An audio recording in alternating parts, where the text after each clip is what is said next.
મિત્રો ખાલી કલ્પના કરો કે હિમાલયની કે બર્ફીલી ચોટીઓ, કડકડતી ઠંડી, બર્ફીલા પવનો, અને એટલું ઓછું નહોતું સામેથી આવતી દુશ્મનની ગોળીઓ, તોપના ગોળાઓ, આ બધાની વચ્ચે આપણા દેશના એ વીર જવાનોએ એ કરી બતાવ્યું જે હકીકતે અશક્ય. પણ મિત્રો આ વિજયની કિંમત બહુ મોટી હતી.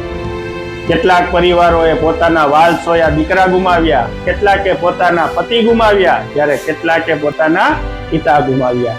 એક જ ધ્યેય કે આ દેશ સલામત રહે, એના માટે આ વીર સૈનિકોએ પીઠ બતાડ્યા વગર દુશ્મનોનો સામનો કર્યો અને શહાદત પ્રાપ્ત કરી. તો આજે 26મી જુલાઈ એટલે ઓપરેશન કારગિલ દિવસ તરીકે આપણે ઉજવીએ છીએ. તો આજે એ તમામ વીર સપૂતોને આપણે સેલ્યુટ કરીએ અને એમના પરિવારોને પણ આજે એક સેલ્યુટ કરીએ અને હવે આપણે શપથ લઈએ કે આપણે એમનું બલિદાન હંમેશા માટે યાદ રાખીશું અને આ વિજય ગાથા તમામ લોકો સુધી પહોંચાડજો.